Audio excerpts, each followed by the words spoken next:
Welcome to Sports Spectrum, the sports and faith podcast that brings Jesus back into the conversation. Here's your host, Jason Romano.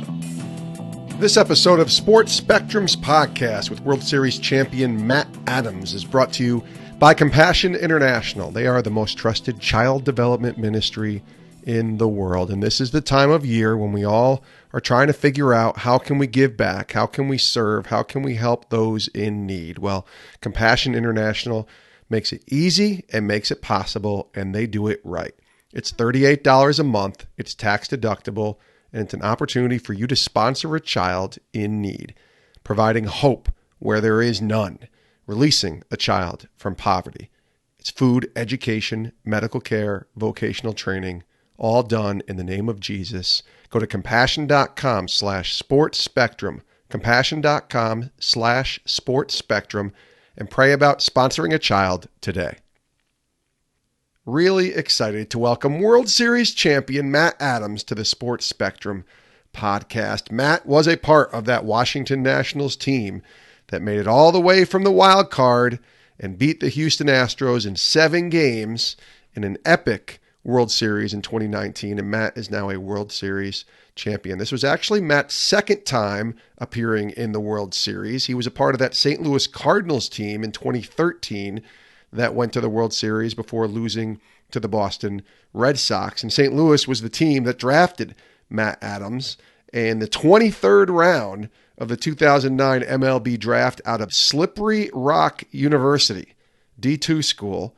And just 3 years later, Matt made his Major League Baseball debut May 20th, 2012. He spent 5 years with the Cardinals from 2012 to 2017, and then moved on to the Braves, then to the Nationals, then back to the Cardinals in 2018, and then to the Washington Nationals in 2019, where he is now, as I said, a World Series champion. He's hit 20 homers in 3 straight seasons, Matt Adams has, from 2017 to 2019.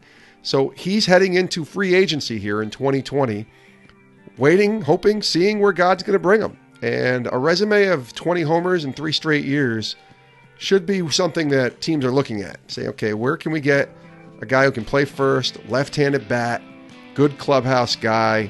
And you'll see when we talk to Matt Adams here in the podcast how good of a clubhouse guy this dude is. Let's take a listen to Matt Adams, 2019 World Series champion, here on Sports Spectrum.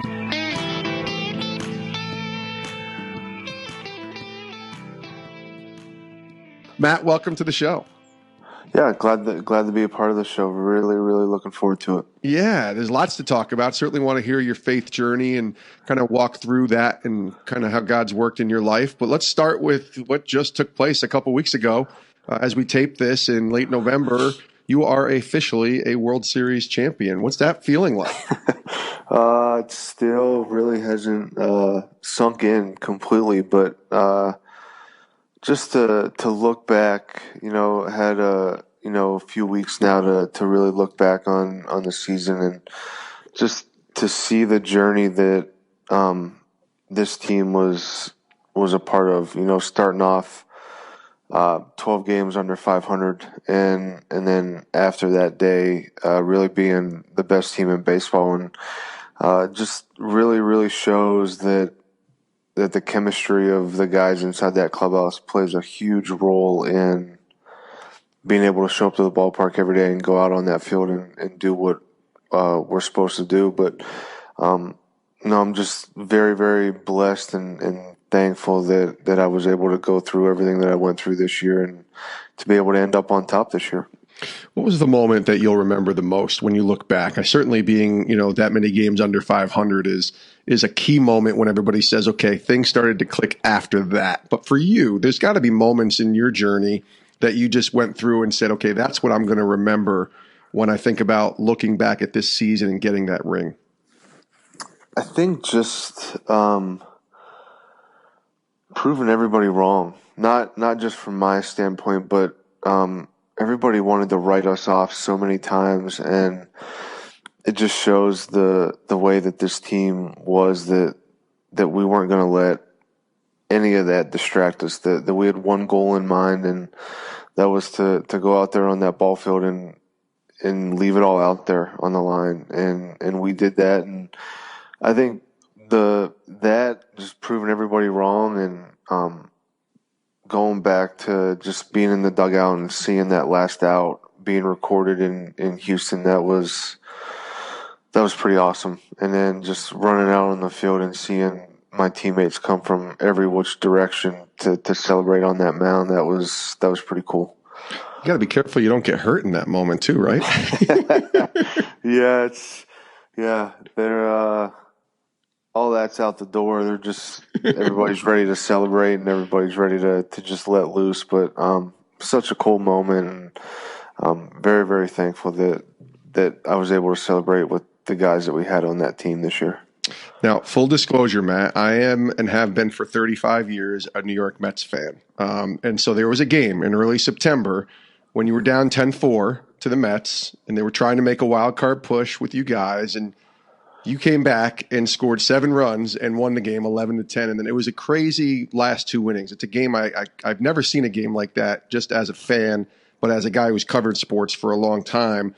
Was that a game, when I think about 2019 and talk to Matt Adams, that you can look back on and see, okay, something special maybe really beginning to happen here when you come back and win a game like that?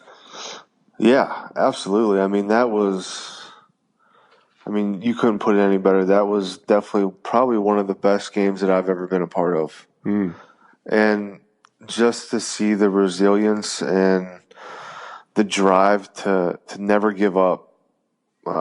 Even though we were down 6 runs going into the bottom of the ninth, and just kind of had that attitude of, we're just going to get on base and pass it on to the next guy in line. And just, we kept going with that attitude. And then Suzuki came up and hit the walk-off homer. And it was just, yeah. I think that really, that game, a lot of people talk about that game.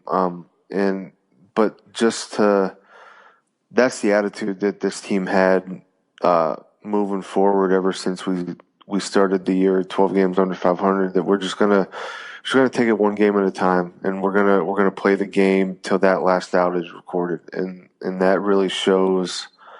That game there shows that we were never going to give up till that last out was recorded. Yeah, and it was reflected in the way that you guys made your postseason run and winning the wild card game after being down against Milwaukee, and then coming back against the Dodgers, and coming back, really not coming back, but taking care of business with the Cardinals, and then coming back in such a bizarre World Series where not one team won a home game, which I think has never happened in any sport in a championship series that would go 4, 5, 6 games, 7 games. It was such a weird thing, but an amazing thing at the same time to see the resilience of your club. Now, I know your faith in God is important to you, and that's half the reason, if not all the reason, why we're having you on our podcast. So from a journey of 2019, tell us about your walk with the Lord and how your faith played a part in this season. I want to hear your testimony in a minute, but just this season and how you saw God work, maybe personally in your life, maybe even through the clubhouse. Yeah, I think, I'm a guy where my routine is I have a Bible that I keep in my locker, and every day before I get ready to go out for the national anthem, there's a daily devotional in the back of the Bible for the date. So I dive in there and just read that on a day-to-day basis, and it just kind of gets my mind right to go into battle. And I think really this year was the year that I got really strict with that. Where years past, I would I would do it if I had time.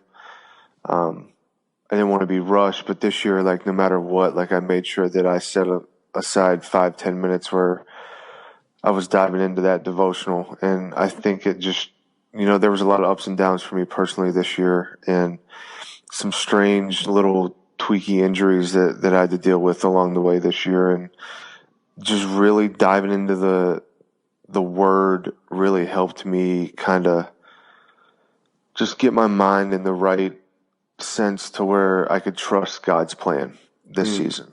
And no matter if it was coming off the bench, no matter if it was me starting or having to deal with, an injury that particular day, like reading that devotion every single day really just got me ready, and just knew that the Lord was walking by my side.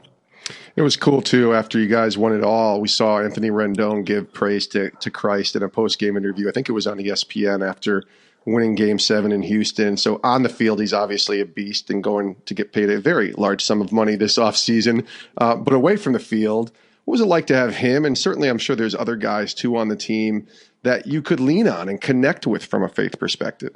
Yeah, Tony, he's one of the best dudes I've ever come in contact with. And just to see how, like, even keel he is. Doesn't get caught, doesn't get too high, doesn't get too low, and he's the same person day in and day out. And I think that comes to being in the right frame of mind with the Lord. I think that's what it looked like to me. And I'm still fairly new with like my faith and my journey with Christ, but seeing guys like that who go in on a daily basis and just perform at a high level, and no matter if they succeed, no matter if they fail, they know that at the end of the day they have Jesus Christ by their side. Yeah. I think that's a pretty cool thing to see, and especially he was a locker mate of mine, so we definitely had some good conversations throughout the year, and he's just a great guy, and it's just special to me to be able to have a guy like him. And then Jan Gomes was another one who was big for me this year. And to have guys like that on a team where you're with 9 months out of the year, it makes it nice to be able to just know that you have brothers where you can, like you said, you can lean on, and they got your back no matter what. Yeah, I think that's the thing that people don't realize. We watch the World Series and it ends in late October, and, you win a championship and it's exciting, but that really starts. I mean, that is a grind that starts obviously, in the off season, but when you arrive in February, and that's a long time when you think about it, 8 months going from February to the end of October being with each other. And I have to imagine sometimes there can be some lonely times and you're just caught up in the grind, and it's all day, every day. Here's another stadium, another game, another town, another city. And it may be tough to keep grounded in your faith. You said you're new in your faith, and we'll talk about kind of where that started for you in a second. But can you kind of share just some of the ups and downs you talked about, just personally going through some things of staying connected, staying grounded, whether it's through chapel, like you said, your discipline in reading the Bible before, every game. Just walk through. That's a hard thing, I think, for a lot of people to understand with that grind that you guys go through. Yeah, I think for me it starts with my mom. My mom has always been the person for me ever since I was a young kid. Her faith is outrageous. She's got a very, very strong faith, and to have my mother have that strong a faith and to instill that on me every year, that was huge for me. So talking to her on a daily basis, like you said, I dive into that devotional every day in the clubhouse, but every Sunday I try to post a Bible verse that speaks to me that day on my Instagram page, and and then obviously going to chapel, whether we're home or we're on the road. It's just such a cool thing that baseball does, to where they have a chaplain for every team, and that's awesome, because a lot of people don't realize that how important faith is. And for me, it's great to just be able to be a part of a community and a brotherhood in the game of baseball, to where every Sunday that you're going to get the message from the Lord, whether you're home or you're on the road. And I think that's big for me, is just knowing that. I feel like I'm kind of rambling on, but no, you're good. Just knowing that He's got you. Yeah. And that's where my mom comes into play. She always told me, hey, he's going to present you with what you need at the right time. And that's kind of like the model where I kind of grabbed hold of and never let go ever since I got into pro ball, is just knowing that there is so many ups and downs in the game of baseball, where the Lord is going to present you with whatever you're ready for. And that's really what I believe in. Matt Adams is our guest here on Sports Spectrum. So you mentioned this faith is sort of new for you, and that's okay. I think nobody has this thing figured out. I've been a believer. I turned 27, I think, when I was a believer, and I'm 46 now, and I don't have this thing figured out. Trust me. So, but I still think it's important to be able to tell people what happened, and knowing, okay, something happened, something's changed, that this faith has become real to me. So can you share your story, kind of where that became real for you, whether it was in the last few months or years, when that faith became, because you talked about your mom, so I'm guessing there were seeds planted early on, but where that faith became your own? Yeah, it was for sure planted early on by my mom and my dad. And then I think the key moment was my senior year of high school, getting ready to, try to go to college and play ball. And I was so caught up in wanting to go Division I, and I got recruited to go to University of Pittsburgh, and went down for my visit with my parents, and had a great visit. They gave us their offer, and then a week later they called back and said that my grades weren't good enough on some of the tests that I took. So I retook them and got them to where they wanted them to be, and they called back a week after that and said that my scholarship they were going to pull that and just offer me a walk-on spot. So I think, and then like we sat down and we prayed about it, and then all of a sudden my high school coach played for the coach that I ended up playing for at Slippery Rock. So I think, really looking back on it, I think that was a turning point for me. It was just, I was so caught up in wanting to go Division I to make people know that like I was good enough to play baseball. But in the end, like I turned it on the Lord, put it on the Lord, and just told him that I wanted to trust his plan. And he presented an offer at the Division II that was the best thing that ever could have happened to me. Like I went in freshman and I was able to play from my freshman year on, and then I ended up getting drafted out of a small Division II school. And I think, looking back, that was the moment where like I was like, all right, well, this is real.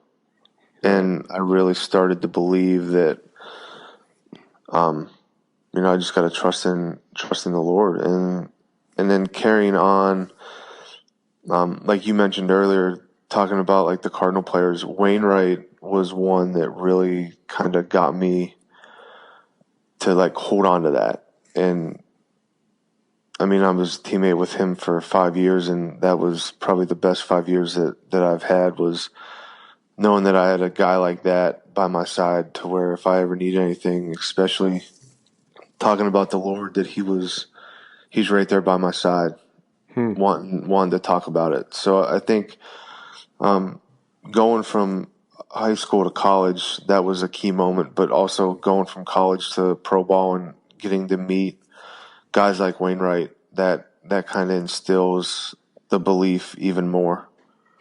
For you, as you got through that journey, there's obviously a lot of ups and downs. I mean, first of all, Slippery Rock University, there aren't a whole lot of, at least from my perspective, guys in the big leagues from Slippery Rock. Am I correct to say that? Yeah, you're 100% spot on. Right. So the odds are stacked against you in that realm of getting to the big leagues. And certainly you make your major league debut, I think it's 3 years later, May 20th, 2012. And so there's a grind that's going on. I think a lot of people, we talk to a lot of minor league guys too, or guys that are just in the big leagues, and they share pretty detailed what it's like to be in the minor leagues as a pro baseball player. It's not glamorous. It's very difficult, very hard to walk through that journey. So as you're going through pro ball, getting to the majors, there's ups and downs. So is that faith ebbing and flowing too. For me, it's definitely done that, where sometimes I'm really close and connected to God, but sometimes I'm going through life and it's just difficult, and I can let myself fall away from God. Did you find moments where there were moments where you were kind of away from God and kind of finding yourself to the need to kind of pull back to Him? Yeah, absolutely. I think early on in my pro ball career, like early on in the minors, I would be playing with guys who didn't seem like they cared too much about the Lord, getting promoted and doing well, and I'm like what is going on to where, like, what do I got to do? Like, I'm a good guy, I'm a believer, like, what do I got to do to get promoted? Right. Kind of thing, to where, and that's not the right way to, looking back on it, I was like, that's not right at all. So I think being in those moments, and like, I would call my mom after those days and be like, why am I feeling this way? And she's like, you're just not dialed in with the Lord right now. Like, and she would give me like a passage in the Bible to read, to try to like get my mind right again and get back on the path. And that really helped out big time. But early on, I saw myself kind of being jealous, kind of wondering why not me, kind of thing. But in the end, I knew that I was feeling that way because I was, like you said, I was away from the Lord. Like, I wasn't, my relationship wasn't right with the Lord. So my mom got me back on the path, and all the praise to her for doing that. What's the difference between the 2013 year when you played in that World Series and you were playing pretty much every day, and 2019 where it didn't happen for you and getting a lot of playing time, but you're still a part of the team, certainly. And so the joy of winning a World Series doesn't get taken away.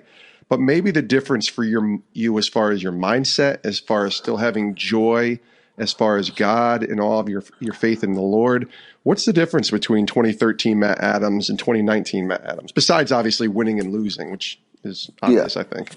I think 2013, I kind of took it for granted. Okay. And just not really knowing what to expect. And I mean, everybody, all the veterans on that team, they're like, enjoy this because it doesn't happen every year and whatnot. But I was like, I wasn't fully present in that year I just took it for granted that I was going to be out there every day. And I think kind of got a slap in the face the next couple of years, to where, I wasn't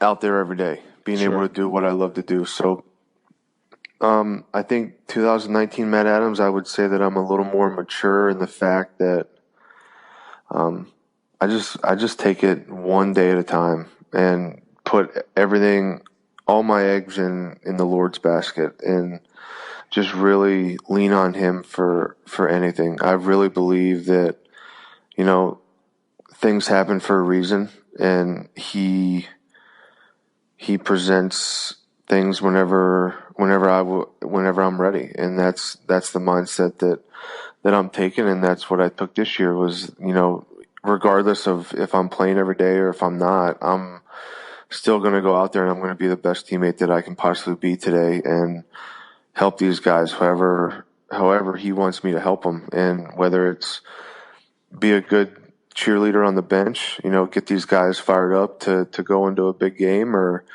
talk to one of the young guys with the experiences that I've been through the last couple of years, whatever that may be, I looked to the Lord and was like, just allow me to be whatever you need me to be today. And that's really kind of, it eased my mind whenever I asked Him to help me with that. And that's kind of the way 2019 went. Last couple questions here with Matt Adams on Sports Spectrum. So you're heading into 2020 and you're a free agent now, and 3 straight seasons that you've had, 2017 to 2019, with 20 homers or more. So there's a good resume there set and a precedent set. But it's such a weird thing, I think, for players, because we're asking about a World Series that you won less than a month ago and the excitement of that. And now you got to kind of turn a page pretty quickly because free agency happens like that. And I know in baseball terms, it could be tomorrow, it could be 2 months, 3 months from now. But what's your mindset now as you're trying to figure out what 2020 is going to bring and just trusting God through that process as he directs you to where you might end up next year? Yeah. My mindset for 2020 is I'm focused on, getting healthy and having the best offseason that I can possibly have and be ready to play in 2020. And I know that I still have a lot to offer, and I'm just trusting God that he will allow me to land in a place that is best for me and my family and my career. And I don't need to worry about where that team is. I just need to focus on, making sure that I'm ready to go come that report date for spring training. And whether it's in Florida, whether it's in Arizona, I told myself not to get worried about that. Just go into this season ready to work hard every day and become better. And that's kind of it's allowed me to calm myself down a lot.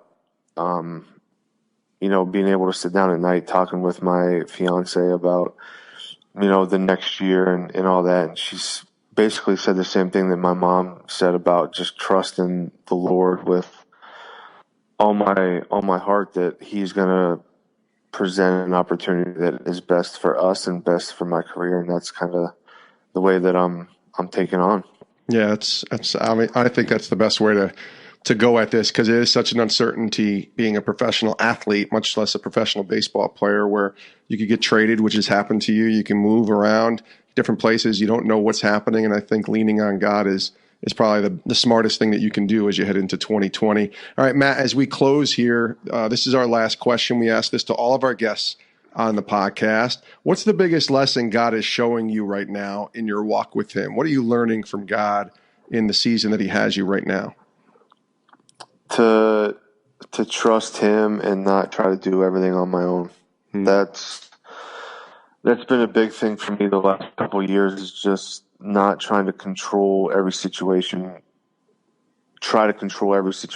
by myself, but to turn it over to him and surrender to him and just trust that his path and his plan is the best, and you just got to trust it.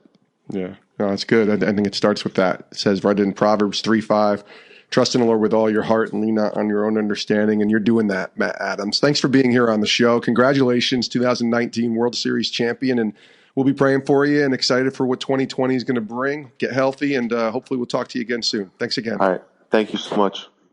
That was great stuff there from Matt Adams on the Sports Spectrum podcast. Really loved his story and his openness to share his faith. And certainly I love the discipline that he talked about in getting in the Word before every game in 2019 and putting that Bible in his locker and being diligent about making sure that he gets fed in the Lord before every game and getting his mindset right in the ways of God. So really good stuff there from Matt, 2019 World Series champion, on his Instagram page. And if you look up just Matt Adams, or you can use his handle, Big City for Real, he's got a picture of himself with the goggles holding the World Series trophy. And what a cool thing to experience for a player, but also understanding that that's not all there is. There's a greater purpose that Matt Adams plays for, a greater focus, and it's on his faith in Christ. And he's still learning and navigating through that. But honestly, we all are. And that's the beauty of our relationship with God. It is a journey that never ends. And Matt Adams, truly thankful to him for being here and sharing that story on Sports Spectrum. Also want to thank our sponsors, Compassion International, for sponsoring Sports Spectrum, partnering with us. We love what they stand for. We love what they are all about. 66 years of providing hope and care and opportunity for children to be released from poverty. They work through the local church, and over 2 million children have come to be released from poverty because of Compassion International. In the last year alone, a couple 100,000 kids have come to faith in Jesus Christ because of the great work being done by Compassion International. Check out the website, compassion.com/sportsspectrum, and you'll see what I'm talking about. There's a list of children there waiting to be released from poverty.